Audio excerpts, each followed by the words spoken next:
good, Patch Propellers? T.G.I.M., man. Thank God it's Marauder Monday, man. Sensational, man.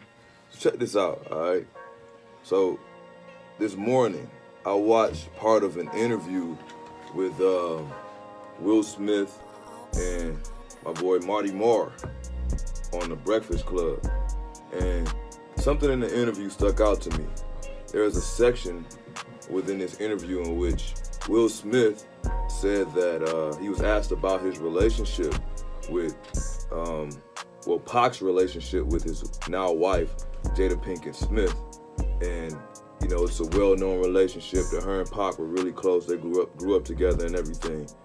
And what stuck out to me was that when asked this question, his response was, keep in mind, Will Smith was he's my favorite actor of all time.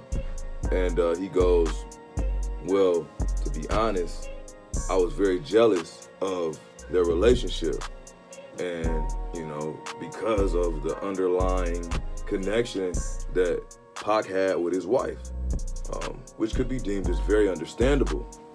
And what he said was that he could be in the same room as Pac, and he never spoke to him because of that.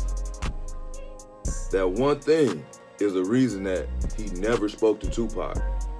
Keep in mind, what is Tupac deemed as? A legend, the GOAT to a lot of people.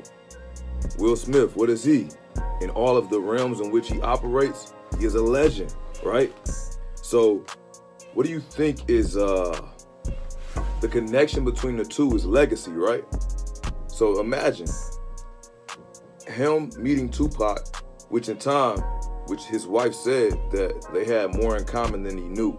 But he said he was the soft rapper from Philly and Pac was Pac, right? But his doubt and his jealousy, so his doubt in them actually being able to connect because he seemed, to him, they were two different people mentally. And then his jealousy that he had in regards to his wife actually loving Tupac kept him from amplifying what could have been something legendary. You never know what could have happened, right? Pac was an actor. I thought he was a really good actor. Who's to say that they couldn't have had that one conversation that him and Martin had and had their own type of bad boys? There's no telling, right? So legacy, man. So I said that to say this, and how does that affect us, right? How does something like that affect us? Well, the commonality of that within our lives, when it comes to propelling in our passions, right, is there a thought or some type of emotion that's holding you from actually amplifying your destiny? I want you to think on that thing for a second. Is there something that is holding you from amplifying your destiny? Is there a Jada? Is there a Jada of jealousy within your legacy that's holding you from being a legend right now? I want you to think about that thing. Really ponder on it, all right? It's really that deep. Sometimes it's that one inkling of a thing. It's no different than somebody that's running in a race, right? They sprinting it out, and they decide, they think, you know what, I'm good. Nobody on side of me. And that one split second when they think they good, the next person just put their head forward and they cross that line. They cross the line on them because they think they good. It's that one thought that can keep you from winning, man. That one thought, that one emotion. We gotta ride on logic. Emotion, man, that's dead. Emotion is dead. It's beautiful when you're painting a picture, right? Emotion is beautiful when you're painting a picture. When you're seeing the baby being born and, you know, the baby for the first time and you falling in love. Emotion, that's cool. But when we talking about destiny, oh man, we gotta orchestrate that thing off logic. That's how legends are made, baby. With that being said, man, hopefully y'all got it. Let's propel in our passions, man. Thank God it's Monday, man. Thank God it's Marauder Monday, man.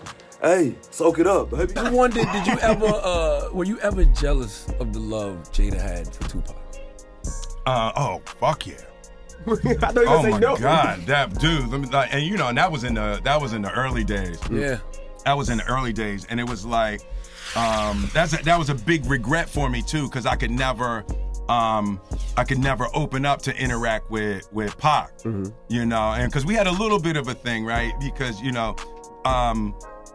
they grew up together, and they loved each other, but they never had that, they never had a sexual relationship. But they had come into that age where now that was a possibility, and then Jada was with me, you know. So, you know, Pac had a little thing on that, but she just loved him like he was the image of perfection, but she was with the Fresh Prince, you know. So it was like, I never could, like, even we were in a room together a couple times, I couldn't speak to him, you know, and, you know, he wasn't going to speak to me if I wasn't going to speak to him. Really? But, It seemed like y'all would have so much in common. no, that's what Jada would say all the time. She was Right. like, I'm telling you, y'all are so similar. You will love him. And I just never, you know, that was a huge regret of mine. I just I couldn't handle it, you know. I was the soft rapper from Philly and he Right. was Pac. Right. You Well, at know least what he I didn't do a mean? diss song about you or nothing. Yeah, I know, That would've right? been awful. Exactly. But yeah, no, I was deeply insecure, and just I wasn't man enough to handle that relationship.